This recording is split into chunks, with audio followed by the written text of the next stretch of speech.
Hi, everybody, and welcome back to Sam's Healing Podcast. As always, my name is Sam. Today, I'm joined by a veteran to my podcast and to the videos I've done over the years. You're also a fan favorite, and Amanda Asproni, welcome back. It's nice to have you, as always, in our podcast. Super happy to be back. So for those that maybe are getting familiar with you, for those that have been longtime followers and viewers, they've seen a number of videos with you and I at affairrecovery.com as well as on my podcast. But for maybe people who are just joining the podcast, why don't you share a little bit about who you are and what you do and what you specialize in?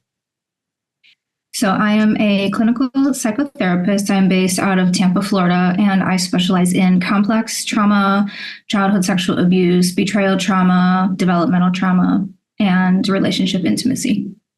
Great. You and I have done some videos over the years that have really helped a lot of people. I've met so many clients who just loved what you had to say. And today is going to be the same vein of information. But we're going to talk about something that can be a little bit, as we said off camera, vexing to both parties. And I made a video, I want to say, I don't know, almost 10 years ago, that talked about why the unfaithful needs to know why they have had an affair or acted out or have an addiction. Because if they don't know why, how can they effectively prevent it from happening again? That's one. They also need to know why so that they can find clarity and they can find healing. But I also said that the why changes. The why is different at 2 years than it is at 5 years or 10 or 15 years. Am I right in that statement?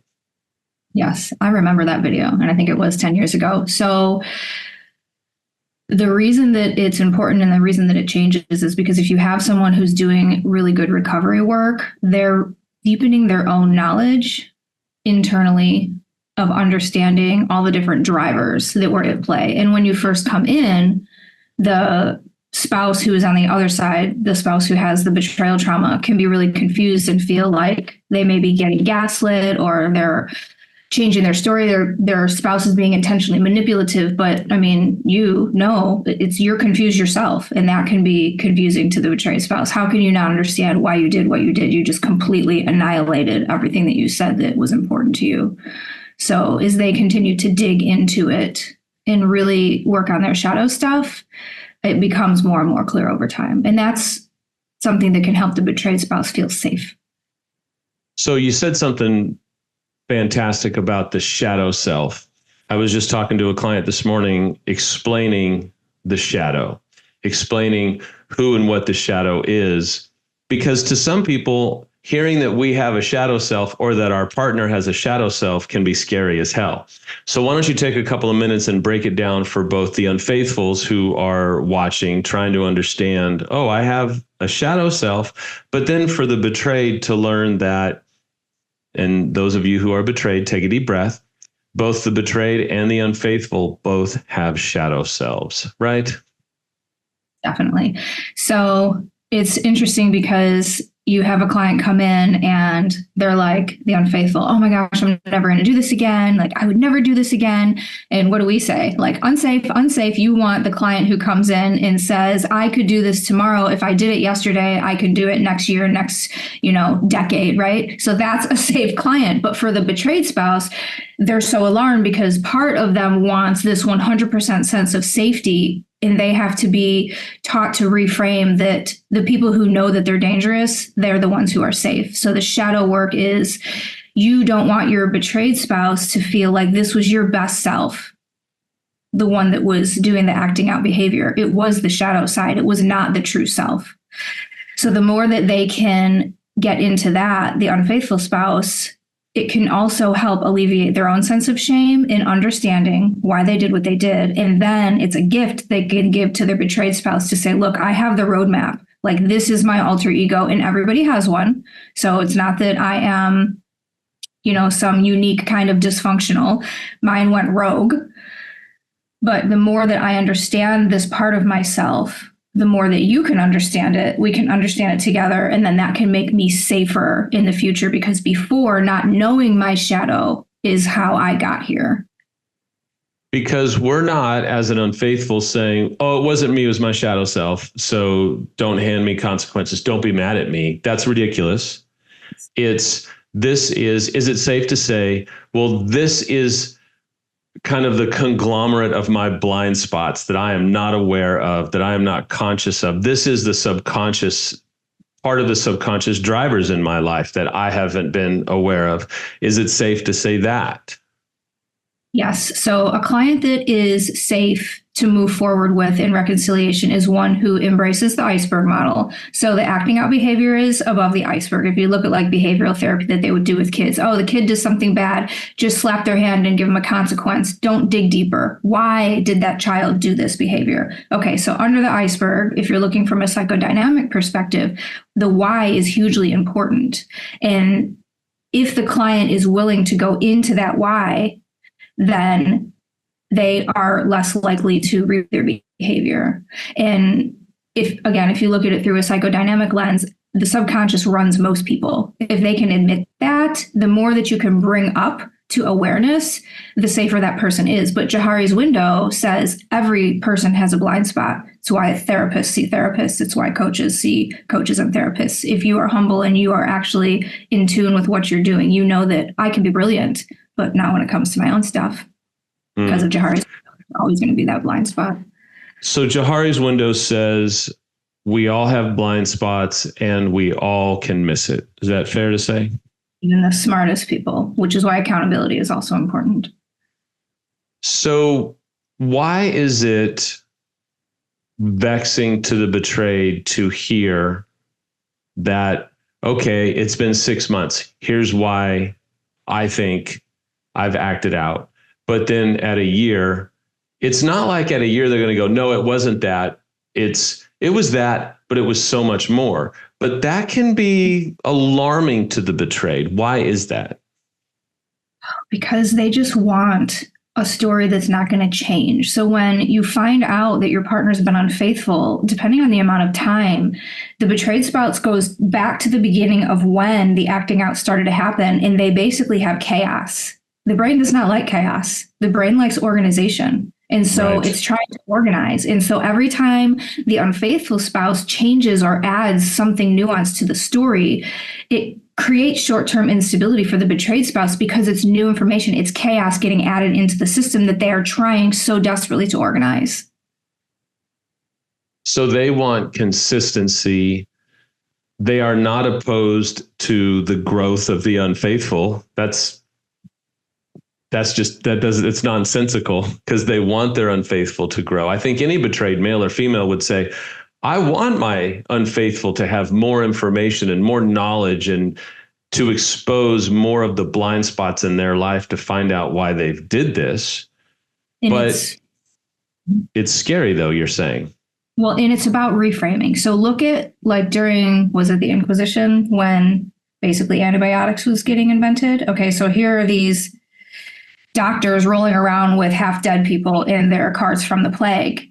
And then they get to a person who is infected and the doctor says, oh, hey, don't worry. I'm going to infect you intentionally and it's going to save your life. Okay, well, that person, no, they were doing it to the healthy people. So they weren't even sick yet. So that healthy person, what is their brain going to say? This is insane. So they had to trust that the doctor knew something that they didn't. So the betrayed spouse has to trust us when we say, look, your partner continuing to deepen their knowledge of their shadow self and their why is initially going to feel unsafe to you, but really it's safe. It's safer. So you have to help us let you reframe. We teach the unfaithful spouse to say, okay, I'm going to share some new information, or the story may have changed a bit, but remember, it's not because I've been gaslighting you or manipulating you, and it doesn't mean that you're not safe. That's excellent. I think having the conversation that says, okay, the story is evolving, but it doesn't mean that I've been gaslighting you. It doesn't mean that I've been manipulating you. I've actually been doing more work to go deeper into what has caused all of this. That seems more palatable and helpful for both parties. Sharon Reinerson, who you've interviewed, and I know you work closely with James, she says that the unfaithful gaslights themselves. Okay, so if I am not totally aware of my shadow, well, I'm going to gaslight myself. This is why I did it. This is why I did it. This is the only reason I did it. Okay, so then you keep doing work, and then you're like, oh, and then you're like, oh my gosh, it's all these other things. Well, you were gaslighting yourself and your spouse, so really you're both the victims. That's how I look at it. It makes great sense. And I don't mean this to be at any level a correcting statement, but would you agree with the statement that early on the betrayed may say, he or she needs to know why they did this? And all of us over here go, absolutely. But it's been 60 days and he or she's been coming every 2 or 3 weeks. So to have these large expectations with very little deep work is a bit unrealistic until they've done some heavy lifting. Is that fair to say? Yes. So having compassion for the betrayed spouse and understanding that they don't understand why they're asking too much. I remember asking that question and being, quite frankly, pretty nasty to Rick Reynolds when he came back and said, yeah, well, it's only been however many weeks or days. And I was like, so? Then I go to school to become a clinician, and I learned that when a recovering drug addict comes in for treatment, we are not allowed to diagnose them for a year. Why? Because it takes a year for their whole system to detox. So everything looks like narcissism, bipolar, sociopathic, ADHD, anxiety, everything. You meet criteria for so many things when you're coming in. It's the same thing when an unfaithful spouse comes in after having an affair. We don't just slap labels. Now, the betrayeds can get really crazy about that because they're looking for answers. And so they're trying to slap labels and they're trying to speed up the process. But I'm trying to give them analogies like if you have Lyme's disease, it's a long treatment. You start here and you start checking things off. And I'm so sorry that this is a reality of recovery. Yeah. It makes great sense. What about when we, the unfaithful, take this pretty deliberate stance? I hear it all the time, and I try not to laugh when they say it. But somebody comes in and they're very early on and they're like, I know why I did what I did, but what I want to talk about. And my first response is to go, oh, okay. Well, why did you do what you did? What is it about us unfaithful that a lot of us, I don't know that it's all of us, but a lot of us come in and we're like, look, I know I was like this. I know what I did. I know why I did it. I know, I get it. Let's move on to why it's their fault or what have you. Why do we do that? Shame and a lack of humility, pride. It's hard to sit in the consequences of hurting someone that you love and causing so much destruction, and wanting to get away from it is exactly the reason that drives a lot of people to act out. We're trying to get away from those things that make us feel bad about ourselves, that make us feel less than, that make us feel like a failure. And being able to say to the unfaithful, I really need you to shut up so I can help you because you are not helping yourself right now. So let's see how much you can trust me really fast. Like, just shut up. Right. It makes good sense for sure, because most of us have been trying to talk our way out or into this situation time and time again. So if a betrayed is watching and listening and they're like, okay, well, I'm having a hard time because I really want to know why, but what you're saying makes sense. I'm kind of rushing the process a little bit, and I've got to give it time for him or her to do the heavy lifting and all that. What is a betrayed to do though? Because are they looking for control? Are they looking for stability? Are they looking for something to hold on to? And if they can't hold on to a why early on, how do they live in the in-between while they're in process, while they are sitting back, not sitting back, but while they are watching, hopefully, the unfaithful do their work and really process through it. What are they to do? Because you hope that they're doing work and they're processing it, but how do they really soothe themselves when they don't necessarily know why? And to not know why your spouse or partner cheated is scary as hell, quite honestly. Mm-hmm.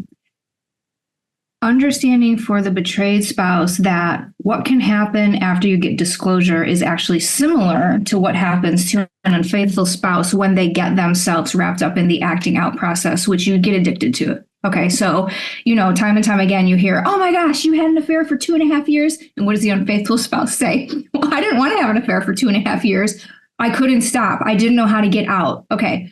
The same thing happens with the betrayed spouse. So now they get disclosure. They can't stop feeling anxious. They are compulsively driving into their unfaithful spouse because they're trying to find homeostasis. So back to reframing. To say to the betrayed spouse, you aren't going to find homeostasis right now. It's going to suck for 30, 60, 90 days, 6 months, 12 months. If you want it to suck less, you have to start working on self-care. We have to start working on what are the ways to regulate your nervous system. And that, we get out our, we get out our toolboxes, from psychotropics to yoga classes to groups. So we start helping them work on that and then ask them to trust the process and to trust us. And we know what it looks like when you have an unfaithful who's really hitting it hard. They are committed to the recovery process. Are their thinking patterns sober? Probably not. But that doesn't mean that they can't be sober in terms of acting out. So physical sobriety comes, and then emotional sobriety comes second. So I think that's all beautiful information. Let me throw something else at you. What about when the unfaithful rattles off like, well, I think I was just, full of pride. I think I was just overworked. I think I was just tired. What do you tell the unfaithfuls when they give that kind of reasoning? How do you help them come to the point? I remember a colleague and friend of both of ours, Rick Reynolds, he taught me a statement almost 2 decades ago. He said, Sam, when I'm really trying to appeal to somebody who's pretty narcissistic or pretty self-absorbed, I say something like, I would like you to consider the possibility that perhaps you are not seeing an element within this. And I laughed, but I can't tell you how many times I've actually had to say it to people. But what do you say to an unfaithful who kind of wants to just minimize their why? That just wants to go, no, I know. No, let's move on to this or let's move on to that. How do you help them stop and go, maybe she's on to something when you are working with them as clients? I'm stuck on the fact that I know that you and Rick Reynolds are so much more graceful than I am with clients in session. So I'm not that nice. We'll start there. And I usually give them a lesson in Freudian defense mechanisms. Look, I get it. Minimization, justification. It's normal for your brain to want to code why you did what you did because it's against your value system. And you want to do it as fast as possible because you also are trying to gain homeostasis. You also are trying to regulate your nervous system. And above all, you're trying to convince yourself and your partner that you're worth staying with. But what you think is going to help is actually the opposite of what's going to help. And that is a reframe that could be confusing. And you're going to have to believe me. Why? Because I've been doing what I've been doing for a long time. So it's getting the unfaithful to trust the fact that they have blind spots. They may think they know what they know, but it sounds like one of the current themes that you keep bringing up is the desire for both the unfaithful and the betrayed to find relief. Relief from the unknown, relief from the pressure, relief from the stress. They're looking for homeostasis. You've said that a few times, which tells me that has to be a significant theme in the life of both parties, unfaithful and betrayed. Yes. And sadly, it's not going to happen. And that's one of the saddest part of working with someone in the beginning is being able to say to them, what you're looking for, you aren't going to have right away. And so how do we learn to help you help yourself so that it's not as horrific as it is right now, right? So there are ways, again, take like a 3rd-degree burn victim. It's a long recovery. They're not just going to get relief.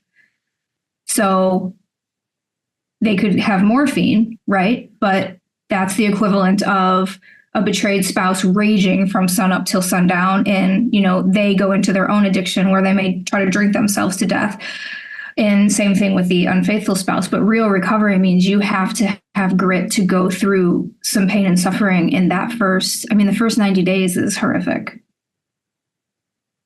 So I'm sorry. There's no way around it. That first 90 days is really hard. What about, it's often that a betrayed will, and maybe this is in the same vein of what you just talked about, but maybe I can think of a few people where the betrayeds are dead set into why they think their partner was unfaithful. Mm-hmm. He or she did this. This has to be a part. This is why it has to be this. How do you help them maybe back off that a little bit and kind of consider the possibility that maybe that's not the totality of the reasons why they're unfaithful, cheated? To first validate why they're so desperate to be right and know the why. I understand you're trying to find the why because, again, you're trying to feel better. You're trying to soothe yourself. You're trying to regulate. So I get it. And whatever your frame is, and that's when you get into their own childhood, you get into their own relationship history, that's going to inform you. I did that too. This is why, he did this, this, and that. Rick, no, that's why you did this, this, and that. And I'm like, what? He's like, there are other ways. I'm like, whoa, yeah, okay. So knowing that you're going to come from the frame that you have, and that's okay. And me saying, I have a lot of other options that could be put on the table. If you could give me a little bit of time with your unfaithful spouse so that I can just get him in session to timeline. Timelining is where you get all this information. I will help you verify where you might be right and give you data where you're wrong because you just don't know what you don't know. And I don't know either yet. And quite frankly, he doesn't know either yet. Right, exactly. And I think that's a big point, whether it's an unfaithful male or an unfaithful female, there's a point where it's like, they don't really know. Don't you think it's okay that they don't know? Don't you think it's actually easier when they don't know why they've done what they've done when they first come your way or in the beginning stages? Yes, it shows humility. It shows a willingness to not know, which, especially in our society that is so driven by information being at the fingertips, for someone to not know something can be really shameful and can feel out of control and can feel like you want to run in the opposite direction of it. So being able to admit, like, I don't understand and I don't know. And for us to be able to say to the betrayed spouse, that's okay. That doesn't mean you have to pack up your stuff and leave. Right. Very well said, because it's living with the unknown. And would you agree that there can be this massive amount of unknown as to why he or she cheated or has an addiction or what have you? But that's where safety comes in. How are they living now? How are they living in the beginning stages? Are they living a safe life with accountability? Are they doing the heavy lifting, right? That activity can help the betrayed feel safe, even though they may not necessarily know why they did what they did. Isn't their accountability and the way that they live their life a method of safety as an offering to the betrayed of, hey, I know I just am stupid right now. I don't know, but I'm doing the heavy lifting and I want to live in a safe way for you in the meantime and for the rest of our life, obviously. Yes. And having a professional that has a lot of expertise in affair recovery, betrayal trauma is helpful because we can validate, yes, the things that your unfaithful spouse that they're doing right now, that they're engaging in, this means that in all likelihood, they are safe, they're sober, they are not acting out. And I understand why your own trauma, and this is like one of the main criteria to meet PTSD, is the flashbacks. The guy who comes home from Vietnam is walking down the street, all of a sudden he hears a car, honk his horn or whatever, and he goes into the past and thinks he is at war. Okay, so we understand that. We don't shame him. We don't act like he needs to snap out of it right away. So I understand the betrayed spouse too, in being able to say, if you can let your unfaithful spouse and me speak these things into you, and we can then fight against that feeling that you have that, no, you're still unsafe. You're here now in the present and this is safe. My final question for you, I think that this has been so insightful. Like I take notes during these things because I learn stuff when I'm talking to people like yourself and James and so many other colleagues that we know. For a betrayed who early on is trying to wrap their mind around the fact that I just can't believe he or she did this. I just they're working so hard to grasp the reality that has come to their front porch that they didn't ask for, didn't deserve, and had most of the time no awareness that it was coming. What do you say to the betrayeds to make sense out of it? What do you say to the betrayeds to help them wrap their mind around the enormity of this life altering experience? That it is an anthropological and an evolutionary norm that people hide things that could threaten their safety and their security. So an unfaithful is going to have an uncanny ability to hide because in their mind, honestly, it's life or death.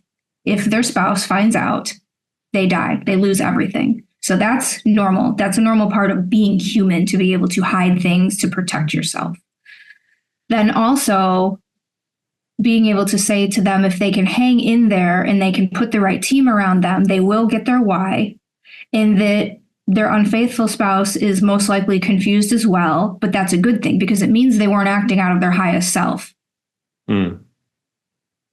And so trusting the process and just having a lot of empathy to be able to say, like, I know how you feel. I've been there. I remember just hanging on to Rick and him saying, you aren't going to feel like this forever. And other people that he put around me who had already been through it. And I didn't totally believe them, but I had nothing else but to try to believe them. I had nothing else. That was my only choice, is to try to believe them. And they were still alive. They looked like they were laughing again. They were living their life again. And so I just hung on to that it could be true. And then you keep putting one step in front of the other, but you have to have good help, or else, you say it all the time, that it's not time that heals all wounds. It's what you do with time. Right? You said that. Yeah. And I think the right people with the right pathway to recovery will bring the right healing and the right restoration. And speaking of good help, if people want to reach out to you, if they want to try and see you professionally, and if they want to be able to learn more about this, how can they find you? My website is healingaffairscounseling.com, and my contact form is forever on the fritz. It's rogue. So you can email me at amanda@healingaffairscounseling.com. Great.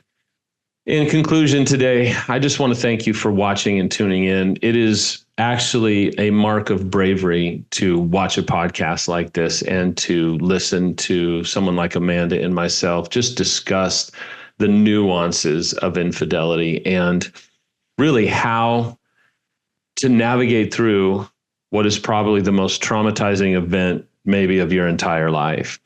And I just want to encourage you, if you're an unfaithful, this is not something that you cannot overcome.